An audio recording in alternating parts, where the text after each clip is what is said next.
Dream ఉంటుంది చెట్టు కింద ఇల్లు కట్టుకోవాలని, అది మంచిది కాదు. ఇల్లు నీడ కూడా చెట్టుకు తగలకూడదు. ఓకే, ఒక చెట్టు నీడ ఇంటికి తగలకూడదు. అంటే ఏంటి, ఆ చెట్టు ఎలా పడిపోయినా గాలికి ఇంటి మీద పడకూడదు, రూఫింగ్ మీద పడకూడదు. ఓకే, అది simple concept. Second, CO2 emission, రాత్రిపూట CO2 గట్ట ఎమిషన్ అవుతుంది, ఇంట్లో సఫోకేషన్ అవ్వకూడదు. థర్డ్, చెట్టు కొమ్మల నుంచి చెదలు, ఎలకలు, పాములు ఇవన్నీ రూఫ్ మీద ఎక్కుతాయి. అందుకే బోల్డ్ ఊర్లో ఇల్లు ఏంటంటే పైన పాములు తిరుగుతాయి అని చెప్పి వాళ్ళు చెప్తారు, అందుకే తీసి స్లాబ్ వేస్తామని, రాట్ అయిపోద్ది.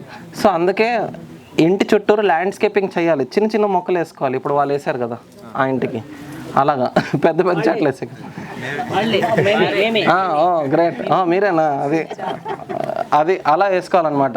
మనకి ఇప్పుడు ఏంటంటే ఫ్యాన్సీ అయిపోయింది, మంచి చెట్లు నీడ 4 చెట్లు మధ్యలో లెమన్ గ్రాస్, మేరీగోల్డ్ ఇవన్నీ వేసుకుంటే కొంచెం దాములు గట్రా తగ్గుతాయని చెప్తారు. సో ఇప్పుడు ఈ కాబ్ మెథడ్లో ఎలుకలు అసలు రావండి? కాబ్ మెథడ్లో వస్తాయి, ప్లింత్ కరెక్ట్గా ఇవ్వకపోతే వస్తాయి. పైనుంచి కొమ్మలు గట్ట ఉన్నాయంటే వస్తాయి, అప్పుడు ఏం చేయలేము. ప్లింత్ మంచి హైట్లో ఇస్తే ఎలకలు ఒక 1.5 feet తవ్విన తర్వాత అలిసిపోతాయి, పారిపోతాయి. ఇంకా ఫౌండేషన్ తక్కువ ఇచ్చారనుకోండి, చూడండి, ఫౌండేషన్ మీరు తక్కువ ఇచ్చారనుకోండి, ఎలకలు అలా తవ్వేసి ఇంటి నుంచి బయటకు వస్తుంది, యూ షేప్లో బయటకు వస్తుంది లోపలికి. అవునా, లోపల ఒక లేయర్ స్టోన్ వేయించాను, ఫౌండేషన్ మంచిగా స్టోన్ వేయించాను 3 feet, ఎలకలు ఇంకా ఎలా వచ్చేసినా ఇక్కడ అలిసిపోయింది. లోపల సరికి స్టోన్ మరి తవ్వలేదు కదా, 2.5-3 feet ఇచ్చాము.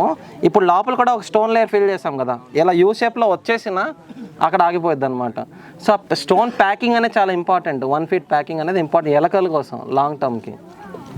చాలామంది ఊర్లో ఏం చేస్తారంటే గాజు బియర్ బాటిల్స్ గట్ట పగలు కొట్టేస్తారు ఆ స్టోన్ మీద, ఆ ఎలకలకి కట్ అయిపోద్దని. ఓకే, సో ఇక్కడ వేసేస్తారు. అలా మేము చేయము, అలాగా ఇట్స్ నాట్ గుడ్.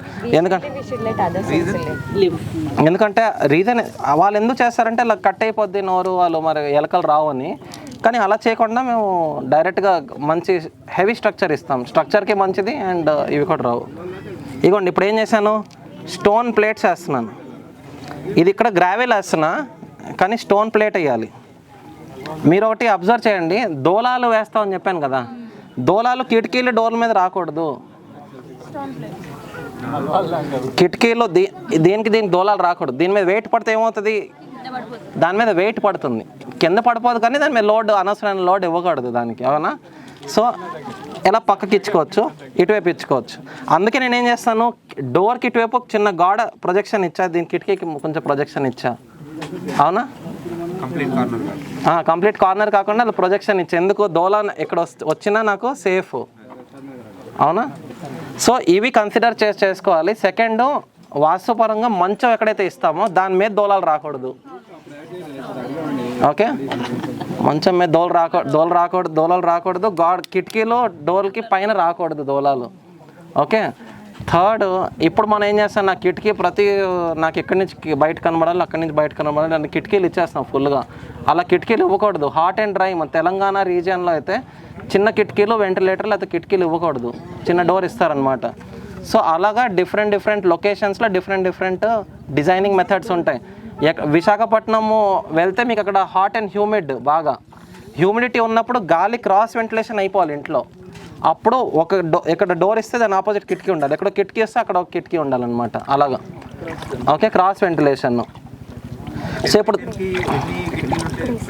ఏంటి 10x10కి నా ఒపీనియన్ ప్రకారము ఒక డోరు, ఒక కిటికీ, వెంటిలేటర్స్ ఎక్కడ ఈ ఏరియాకి అయితే 2 వెంటిలేటర్స్, చిన్న వెంటిలేటర్స్ ఈ ఏరియాకి అయితే. కిటికీ కూడా చిన్నదే, అది కూడా డోర్ పక్కన, క్రాస్లో కాదు.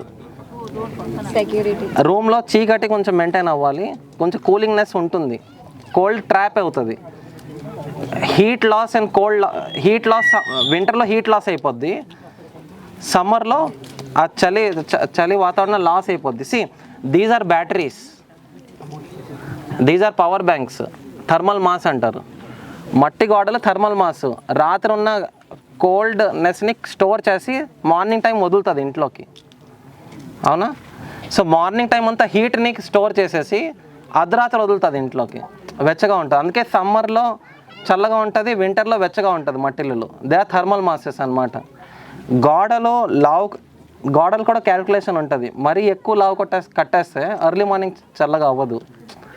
ఓకే, సో అక్కడ ఉన్న హీట్ అండ్ దీని ఏరియా బట్టి మీరు లోకల్ స్టడీస్ చేయండి. ఊర్లో ఎంతెంత గోడలు కట్టేవారు, అందరూ సిమిలర్గా అడుగున్నారా 2 అడుగులు కట్టారు ఫర్ ఎగ్జాంపుల్ ఆ విలేజ్లో. దాని మీనింగ్ అంటే వాళ్ళకి క్యాలిక్యులేషన్ పనికి వస్తుంది. ఇప్పుడు ఏమైంది, ఎక్కడి నుంచి సన్ తగిలింది, 1 గంటకి 1 ఇంచి లోపల వేడి వెళ్ళింది అనమాట. అలాగా ఈవినింగ్ 4 వరకు వెళ్ళింది వేడి, అవునా? తర్వాత మళ్ళీ 5 o'clock నుంచి మళ్ళీ ఎక్కడి నుంచి చలి వెళ్తుంది అనమాట, కోల్డ్నెస్ వెళ్తుంది. కోల్డ్నెస్ కూడా inch by inch every hour వెళ్తుంది. సో ఈ హీట్ని లోపలికి పుష్ చేస్తుంది. సో ఏ టైంకి పుష్ చేయాలి, ఎర్లీ మార్నింగ్ 2 o'clock 3 o'clock ఆ టైంలో పుష్ చేసింది అనుకోండి లోపల ఉన్న స్టోర్డ్ కోల్డ్ని, ఇట్ ఈస్ గుడ్. సారీ, లోపల స్టోర్డ్ హీట్ని. ఇప్పుడు మొత్తం మార్నింగ్ అయ్యేసరికి ఇదంతా కోల్డ్ అయిపోయింది. ఇప్పుడు మళ్ళీ హీట్ వస్తుంది కదా, అప్పుడే కోల్డ్ బ్రీజ్ని పుష్ చేస్తుంది లోపలికి. అందుకే మట్టిల్లో చాలా ఇది కండక్టివిటీ అంటారు.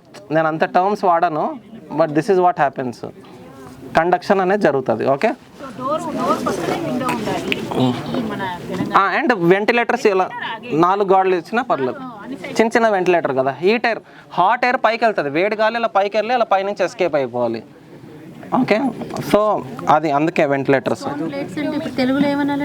గ్రనైట్ బండలు ఫ్లోర్కి వేసే బండలు వేసుకోవచ్చు, సరిపోతుంది. 1 inch 1.5 inch ఇచ్చుకోవాలి.